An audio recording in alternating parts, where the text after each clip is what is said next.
Hello, Rohan. Where were you all these days? Namaste, Uncle. Actually, I was busy with the school project works. Please hold this.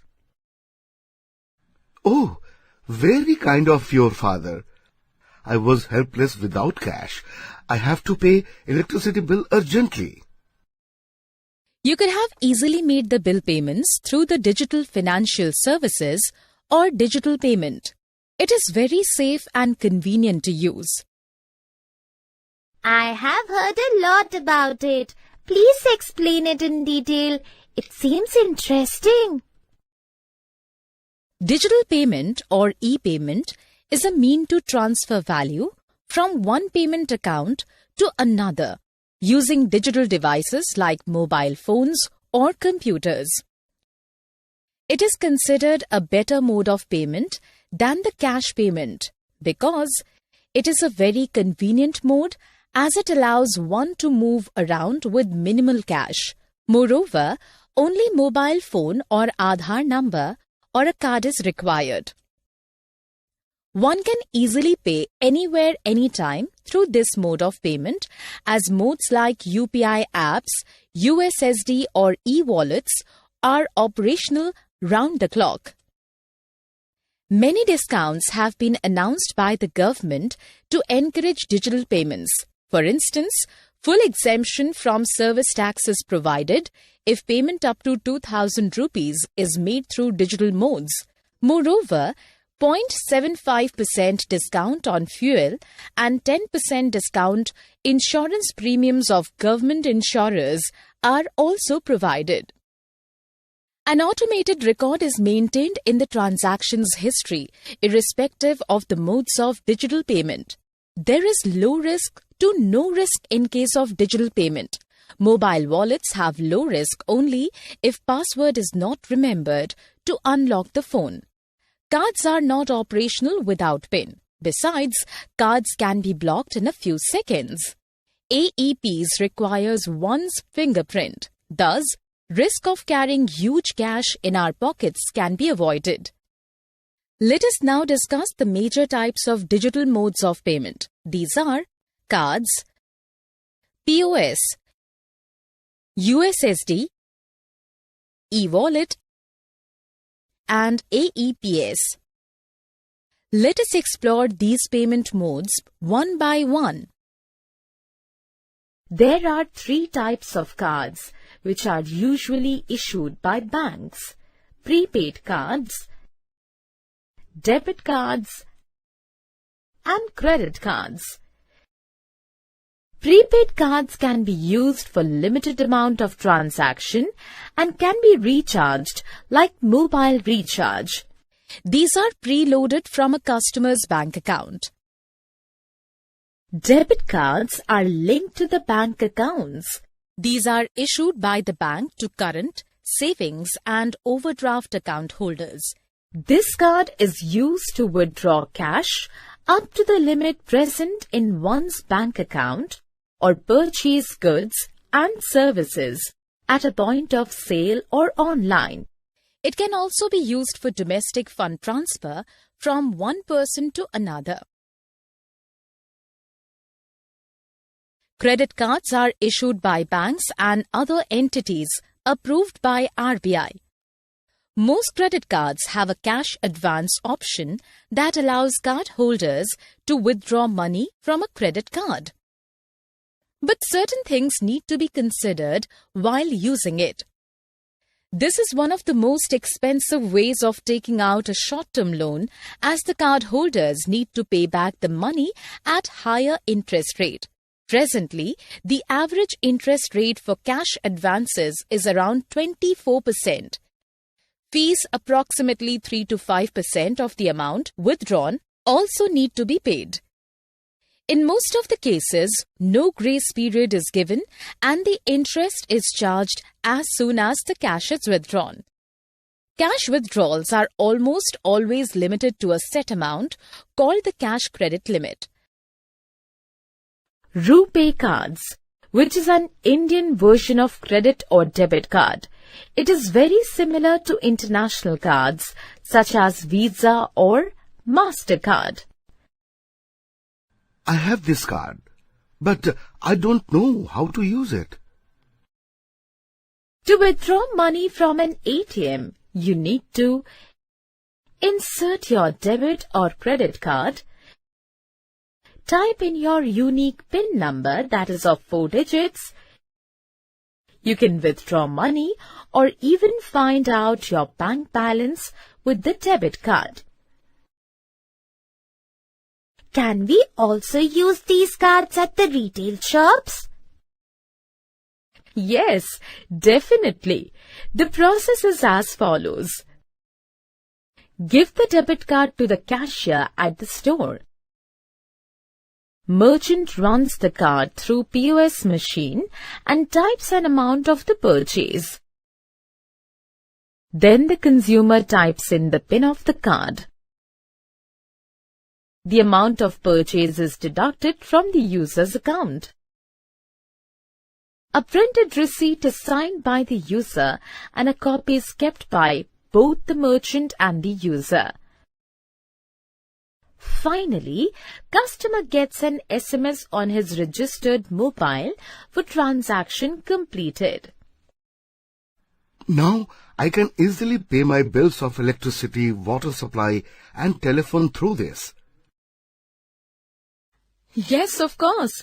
It can also be used for booking airline or railway tickets, to make payment at restaurants, for shopping at shops or online, to withdraw cash from ATM, etc.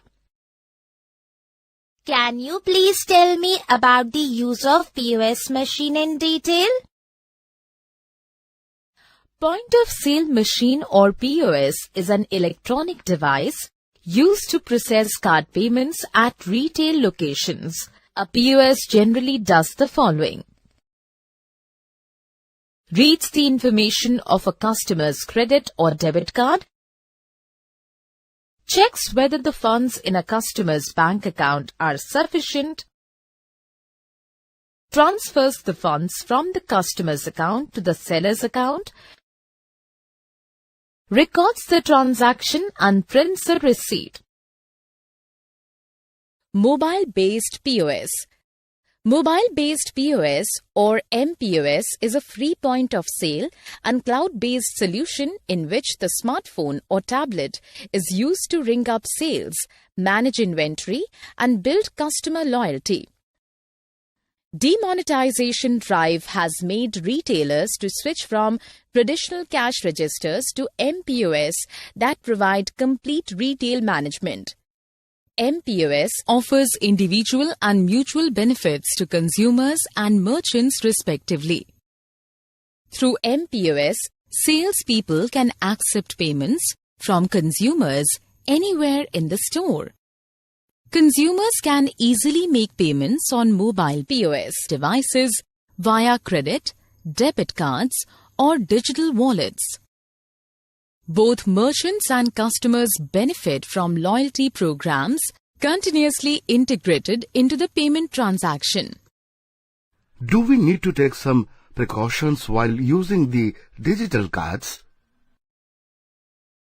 Yes, you should follow certain do's and don'ts while using these cards. Do's. At the time of receiving your credit card or debit card, make sure the welcome kit is in a sealed condition. Sign on the reverse of your card immediately on receipt. Treat your credit card as carefully as you would treat your cash. If you lose your credit card, please report the loss immediately. Always ensure that the card is swiped in your presence. Ensure your mobile number is updated and registered for instant transaction alerts. Inform change of address or contact details to the bank promptly. In case of an unrecognized transaction, report instantly to customer care. Register yourself for an online transaction password such as verified by Visa or VBV, enabling yet another safety layer. There are certain do's and don'ts for creation of transaction password. Let us know them. Password must have at least 8 characters and at most 16 characters as the length. For successful creation of password, one should have a combination of numeric digits and alphabets. For example, it must have at least 3 numeric digits, or it must have at least 3 uppercase alphabets, or it must have 2 numeric digits and 1 uppercase alphabet, etc. Password must not be the same like the old password or login ID of the online banking channel. Moreover, it must not be the same for last 6 consecutive password changes. Password must not contain special characters or space. It must not contain repeating characters more than 2 and successive characters more than 3. For security reason, commonly used words like computer, internet, etc. are not allowed to set as a password. Cut the card into 4 pieces before disposal at the time of renewal, upgradation or cancellation. Get your card replaced if you have used your card in a high-risk country by calling up customer care. Please notify bank representatives immediately if the card is lost, stolen, or if the PIN is disclosed to a third person. Do not hand over your credit card to anyone, even if he or she claims to represent the bank. Do not disclose your card number, expiry date, and CVV value to anyone. Do not use your card on websites like gaming, pornography, lottery, gambling, and unsecured payment gateways. Do not write the ATM PIN on the card. Never give a photocopy of the front and back of the credit card to anyone for any reason. Do not sign a blank application form to be filled by an agent or bank representative later. Do not access your internet banking account or unsecure public computer. Do not use your credit card on any unsecure websites. Before making any online transaction, always notice the address bar at the top begins with HTTPS and that there's a closed golden padlock. Do not use your card on any unsecure websites which lacks a lock symbol. This icon indicates that the site is employing an encryption technology during the transmission of your sensitive data. Do not fall prey to mass emails or SMS attacks asking for credit card details. Never respond to any emails asking for personal details and card numbers in response to attractive sounding schemes from suspicious callers. USSD stands for Unstructured Supplementary Service Data. This service allows every customer to access banking services with a single number offered through a national unified USSD platform, that is NUUP, on a short code *99#. It can be used for payments up to 5,000 rupees per day. *99# is a USSD-based mobile banking service from NPCI that brings together banks and telecom service providers. By dialing *99# from the registered mobile number, a customer can access all financial services. This service works across all GSM service providers and handsets. What all things are required to have an access to this service? For this, you should have a bank account, any mobile phone on GSM network, and a registered mobile number. Yeah, I have all these. But how can I activate this service? Firstly, visit your bank branch for linking your mobile number to your bank account. Soon you will receive UPI PIN or UPIN, which you need to remember. It is quite easy. I will get it activated soon. Remember, the NUUP services are chargeable. Though TRAI has set a maximum limit of 1 rupee 50 paisa per transaction, one can contact respective telecom service operator to confirm the exact charges. Can you please explain about the benefits of USSD to us? Yes, of course. USSD is simple and easy to use. It is more secure than an SMS. It works on almost all GSM handsets. It does not require any GPRS connection. That's great.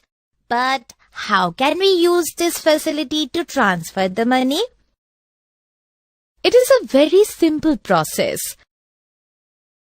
Link your mobile number to your bank account. Dial *99# from your registered mobile number.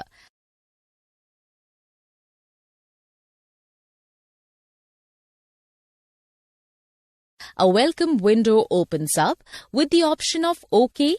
Click on OK.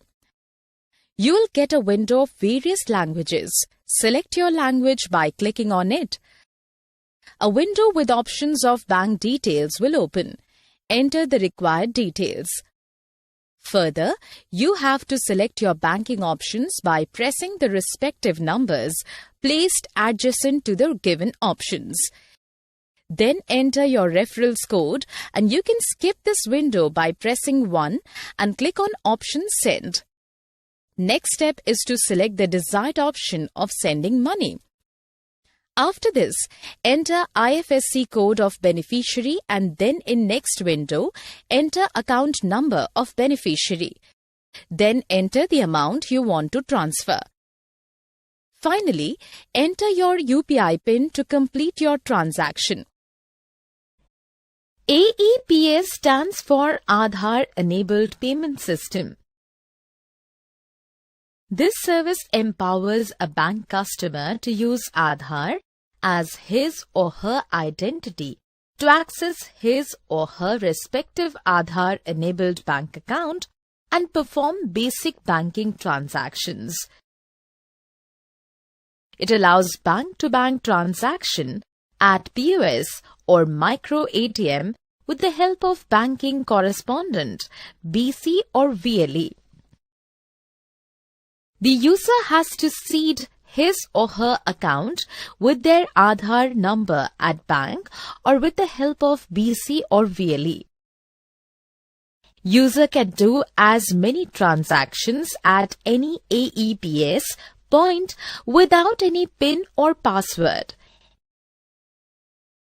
It seems interesting. What do I need to activate this service? You require only 3 things. IIN for identifying the bank to which you are associated, Aadhaar number, fingerprint captured during your enrollment. Please tell us about the various services provided by AEPS. AEPS can be used for the following types of banking transactions: balance inquiry, cash withdrawal, cash deposit, Aadhaar to Aadhaar fund transfer, purchase at fair price shops. UPI stands for Unified Payment Interface. This system is meant for instant electronic payments through user's smartphone. It is an advanced version of Immediate Payment Service or IMPS. UPI facilitates round-the-clock funds transfer service. It authenticates the identity of the user using the phone as a tool. It works for 24/7 on all 365 days. How can I utilize this service? You need to have just two things to avail this service: a smartphone with UPI application and a bank account. Kindly explain us about the working of this system. Sure, it's a simple three-step procedure.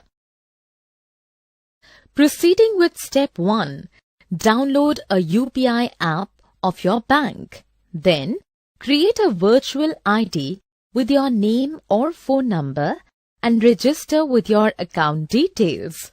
Remember, it's a one-time process.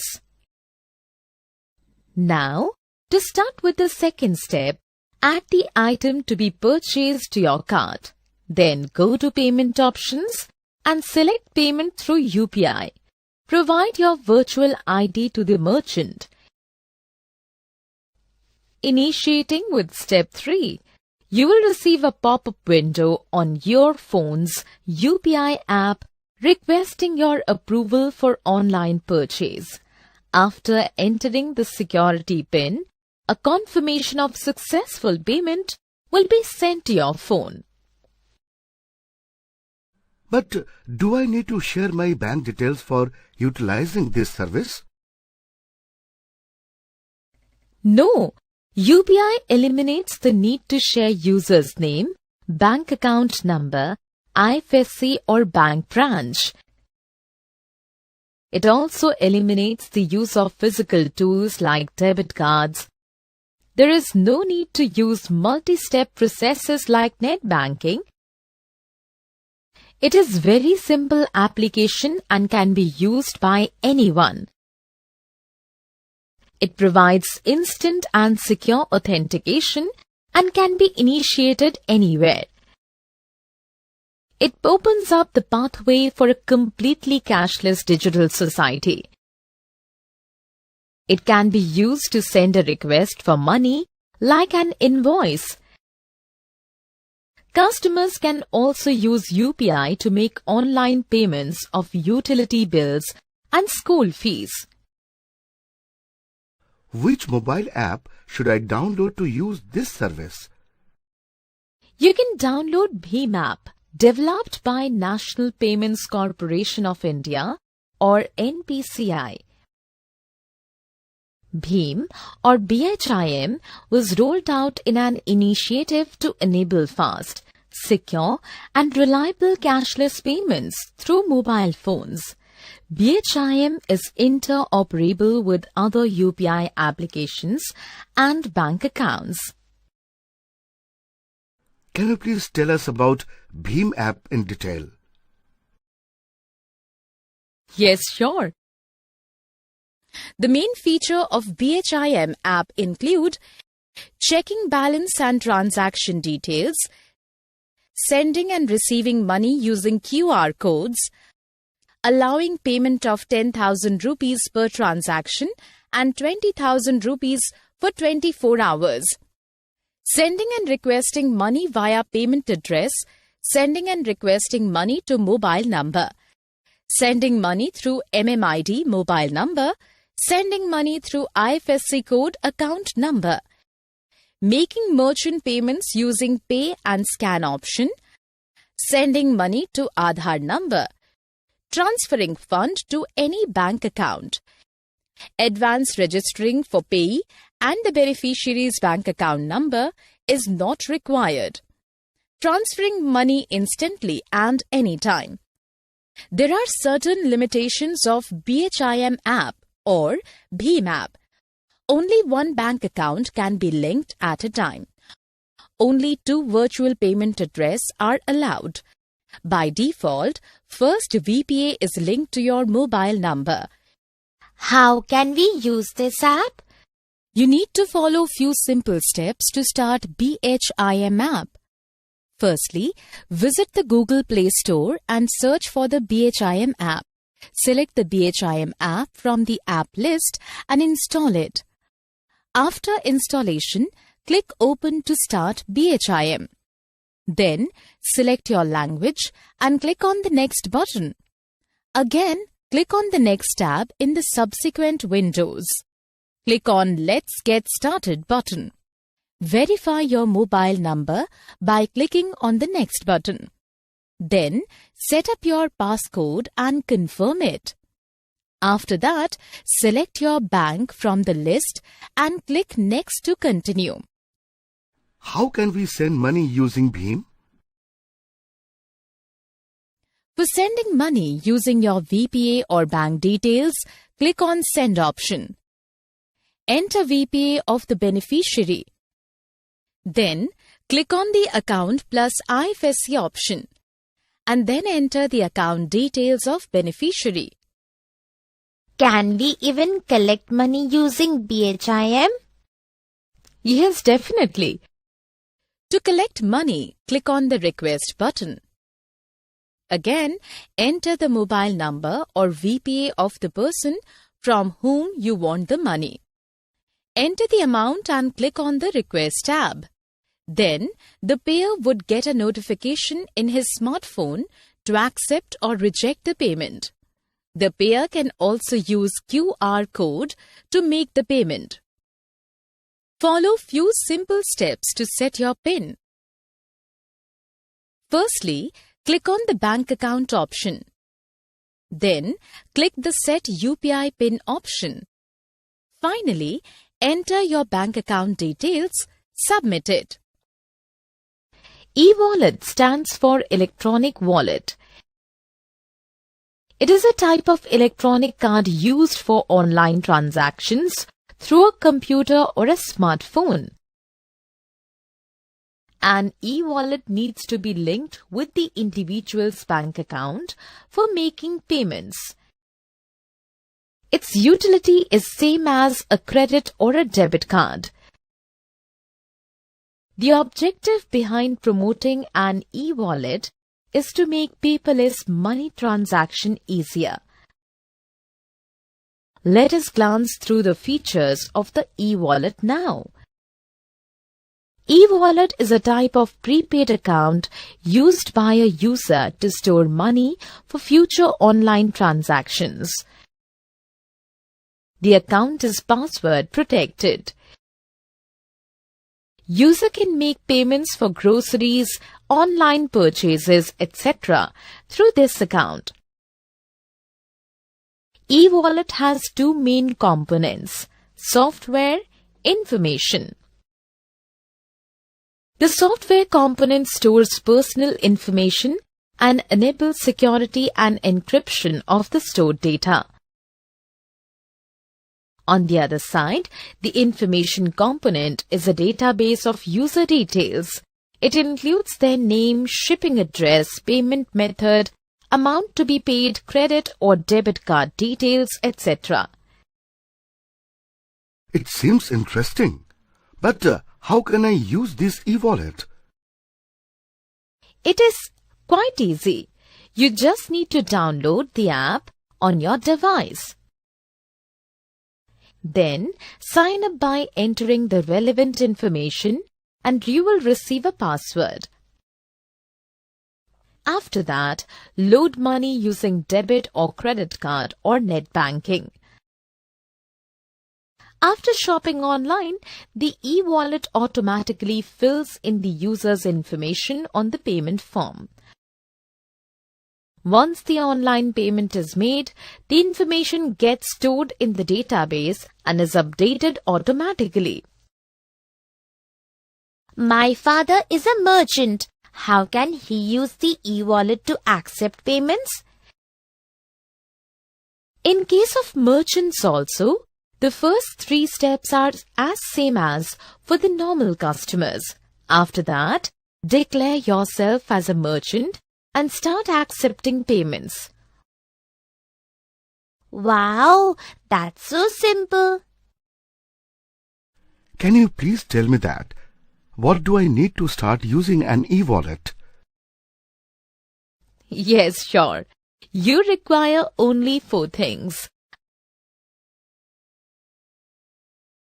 a bank account, a smartphone, 2G or 3G or 4G connection, a free wallet app. SBI Buddy. SBI Buddy is an e-wallet which can be downloaded by following few steps. Firstly, visit the Google Play Store and search for the State Bank Buddy app. Then, click on the Install tab to download the app. After installation, open the app and select your language. Then, enter your details to sign up. After that, enter the OTP received on your registered mobile number. Then, set a 4-digit PIN and confirm it. Finally, turn on the button to accept the terms and conditions of the app and submit it. Log in by entering your PIN. Click on the Add Money option to add money to your wallet. Enter the amount you want to add in your wallet. Select the mode of payment and click Continue. Next, you can make payment by entering your debit card details.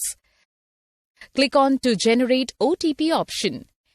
Enter the OTP received on registered mobile number and submit it. Similarly, to send money, click on the Send Money option. Then enter the contact number of the beneficiary and click to Continue. Enter the amount you want to send and then continue. Finally, enter the PIN and click Confirm to send the money.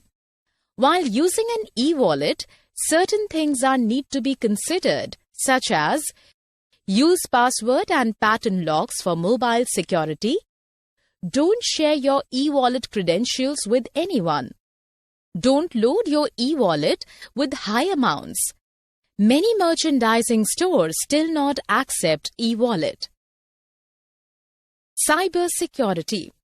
While using these digital services such as cards, money transfer apps, e-banking facilities, etc., there is a provision of cyber security to protect your personal information or data. Cybersecurity is the technique of protecting computers, networks, programs and data from unauthorized access or attacks that are aimed for exploitation.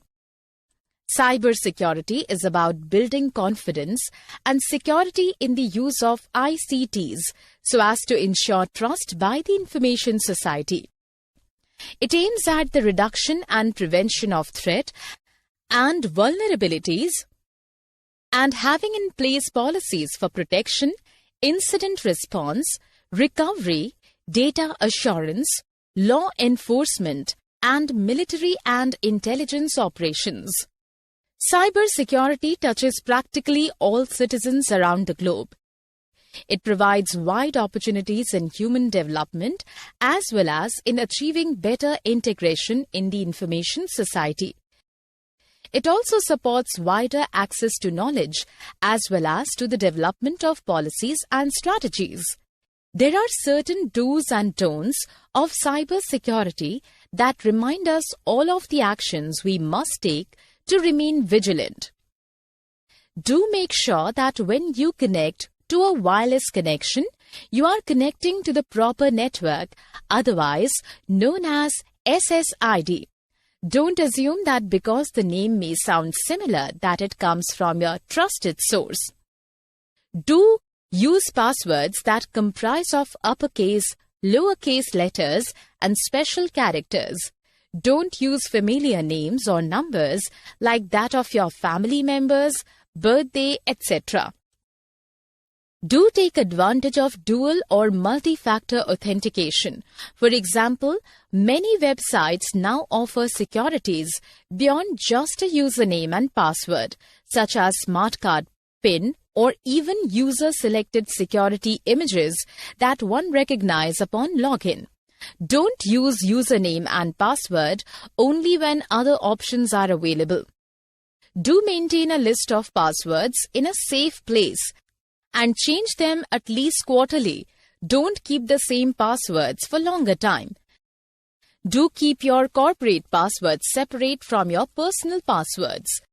Don't keep reusing your company passwords for your personal password or vice versa. Do make sure that your computer is loaded with the latest patches and virus signatures. Don't assume that the virus detection software works perpetually with computers. Do use cloud data systems to upload and share non-confidential data. Don't trust friends, family members and associates with using your personal computer in your absence. Do backup data onto removable media and store in a safe place. Don't assume someone else has the responsibility to maintain and protect your data. Do check emails carefully to ensure that the source header is from a valid address. Don't fall prey to clicking a link to malicious websites that load malware into your computer. Do establish a relationship with your reputable cybersecurity firm. Discuss policy and procedures in advance to keep your company safe on the internet. Don't wait until you are confronted with an incident to seek advice.